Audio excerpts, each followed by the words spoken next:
Hello everyone, and welcome back to our channel.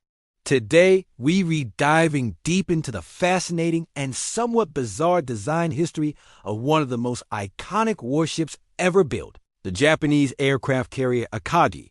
Completed in March 1927, Akagi's journey from blueprint to legendary carrier was anything but straightforward. Let's travel back to the early 1920s. The very first proposal for converting the battlecruiser Akagi into an aircraft carrier was, to put it mildly, strange. Imagine a ship that looked a bit like a platypus. Yes, you heard that right. This early design was a bizarre hybrid, a far cry from the sleek carriers we know today. It was a clear sign that naval architects were still grappling with the brand new concept of an aircraft carrier.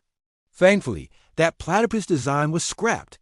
The second proposal, which emerged around the same time, looked much more conventional, featuring a long single flight deck. But it still had its own quirks. A massive mysterious block, which was the boiler casing, sat right on the flight deck, making the forward section incredibly narrow. And then there was the funnel, a huge structure curving upwards and outwards, designed to keep smoke away from landing aircraft. This second design was essentially a scaled-up version of Japan's first carrier, the Hosho. The flight deck sloped downwards at the front to help planes get airborne, and it even adopted a small island-style bridge. In terms of firepower, it was a beast, armed with 10 20-centimeter guns and casemates, plus a mix of 12 and high-angle guns. It also featured a 2-story hangar and robust 152mm side armor. But even this plan was set aside. When Akagi was finally completed, it sported a unique 3-tiered flight deck. This configuration was an experiment, an attempt to launch and land aircraft simultaneously from different levels. In practice, however, it was a failure. The lower flight decks were too short for the increasingly powerful aircraft of the era.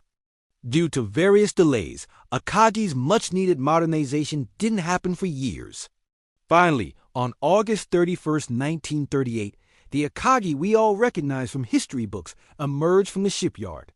With its single full-length flight deck and distinctive portside island, it became the formidable flagship of Japan's carrier strike force. The story of Akagi is more than just a story of one ship. It's a reflection of the entire evolution of early aircraft carrier design, full of trial, error, and eventual innovation. Thanks for watching.